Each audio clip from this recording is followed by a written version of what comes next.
Have you ever felt? Are you listening? Damn. Let's start with the familiar and say the obvious. The Pixel kind of looks like an iPhone. Every high-end phone these days is designed with some combination of metal and glass, so you could argue there are only so many ways to make a rectangle. But even so, look at the bezels on the front, the curves at the corners, the antenna lines, and the placement of the speaker. The thing looks very familiar. After years of trying, even Samsung managed to find its own aesthetic. Maybe Google will eventually do that, but for now, this first try, it wants the thing to look like what other people are used to. People are used to iPhones, but the Pixel is different. Although it is manufactured by HTC, it's fully designed by Google. And Google designed it to compete at the top tier, so it's priced to match the iPhone and the Galaxy S7. It has a couple of incredibly obvious objectives in mind with this phone: make it familiar and make it powerful. There are two Pixels, the regular 5-inch screen version and the larger 5.5-inch version called the Pixel XL. They are identical in every aspect except for the size of the batteries, the resolutions of their screen, and of course their prices. The spectrum ranges from $649 for a 32GB Pixel and goes all the way up to $869 for a 128GB Pixel XL. Both Pixel variants have a Qualcomm Snapdragon 821 processor, 4 gigs of RAM, and flat-out gorgeous OLED screens with deep blacks and vibrant, punchy colors. Cheers to Google for not making the camera better in the larger Pixel than in the smaller Pixel. I'm looking at you, Apple.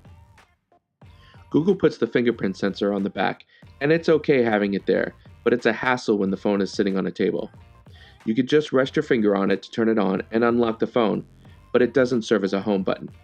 You can also set it up so that when you slide your finger down on it, it pulls down the notification shade.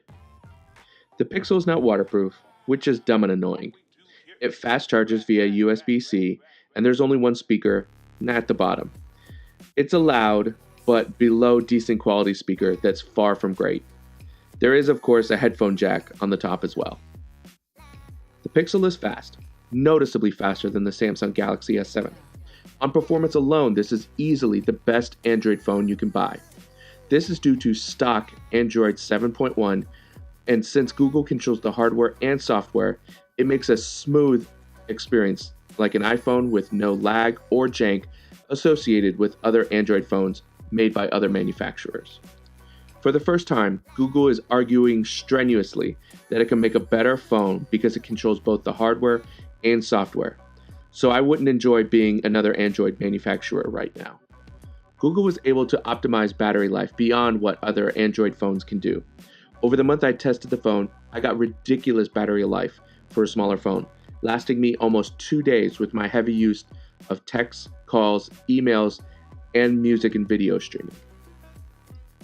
Besides the battery, the other hardware component that benefits the most from Google's assembly integration is the Pixel camera. The camera on the back is 12.3 megapixels with a f2.0 lens, 1.55 micron pixels to capture more light, and phase detect and laser autofocus. It has a two-tone flash as well, but unfortunately no optical image stabilization, OIS. Not having OIS only slightly hurts the camera experience in very low light situations and subpar daylight indoor lighting. With soft or warm lights, the image sensor processes a very yellow hue over your pictures. The results on the Pixel with natural or bright overhead lighting are very, very good. I put it in the same ballpark as the iPhone 7 and above the Galaxy S7 in most situations, which is not something I didn't expect to say going into this. Both Google and Samsung are slightly more aggressive at processing the image into something pleasing with brighter and vibrant colors, while the iPhone seems to give a more natural look, so choosing which is the better picture can be a full-on debate. Google seems to have finally fixed my biggest gripe about most Android cameras: the speed. The camera app opens fast and takes pictures immediately. This is because once you open the camera app, it's always taking pictures. It's when you hit the shutter button does the camera app take the preceding couple of photos, compile them together, and give you a picture instantly. Google has also figured out a way to make HDR feel really fast. The camera defaults to HDR auto, and though sometimes it takes a couple of seconds to process the HDR plus image, it happens in the background, freeing you to take more shots.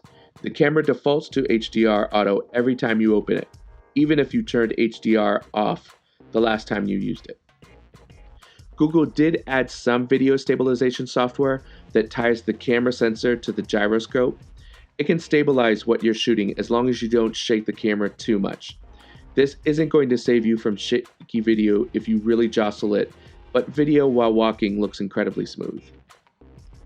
Bottom line, if you wanted to agree with Google and call this the best smartphone camera, I wouldn't argue with you. Instead, I would say that picking the best camera among the Pixel, the iPhone 7, and the Galaxy S7 is more a matter of personal preference than it is pure picture quality. And I would add that I don't think Google would have gotten this far if it hadn't controlled both the hardware and the software from the start. So Google has made a great phone that can compete at the high end. But the real reason the Pixel exists is to be the flagship platform for the Google Assistant. You launch the Assistant by long pressing the home button and then talking, just like Siri on the iPhone. You can also say, "Okay, Google," but that was hit or miss for me. What's remarkably reliable is the Assistant's ability to understand what I'm asking. It gets it right almost every time, in all sorts of noise environments, and even when my data connection isn't very good. The Assistant shows up in a chat-like interface that slides up from the bottom. You pose your question, Google answers it, and then you can ask follow-up questions either by speaking or tapping a suggested reply without having to say, "Okay, Google." Is the Assistant any good? Short answer, it is, but sometimes it amazes you with what it can figure out, and sometimes it also baffles you when it can't answer seemingly obvious questions. The phone ships with Android 7.1 of Android Nougat, with a few Pixel-specific features. Google is also providing some bonus features for Pixel users. There's a chat and phone support built right into the setting app on the phone. If you like, you can give screen viewing capabilities to your support representatives so they can walk you through your issue. You also get free unlimited cloud storage for every picture and video you take with the Pixel. Google has done more tuning to make Android feel more responsive to touch, and that work is much appreciated. I should note that the Pixel will get software updates before any other Android phone, downloading and installing quietly in the background.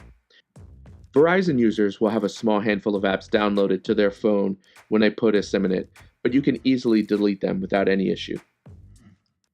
This is Google's first phone, and for a first effort, it's remarkably good. By almost every category I can think of, materials used, performance, battery, and camera, it matches or exceeds the best phones available on the market today, save for the design. And though the design is far from groundbreaking, it's certainly approachable. The whole package is pretty incredible, and if you're not pulled off by the premium price, you'll be very happy with this premium phone. Even with Google's first attempt, they still have hurdles in their future. To get over their hurdles, Google needs to do more than offer something comparable or slightly better than what Apple or Samsung does. It would be nice if that great leap forward came all at once, but that's not going to happen. By today's standards, the Pixel is among the best phones you could buy now, but definitely the best Android phone without question.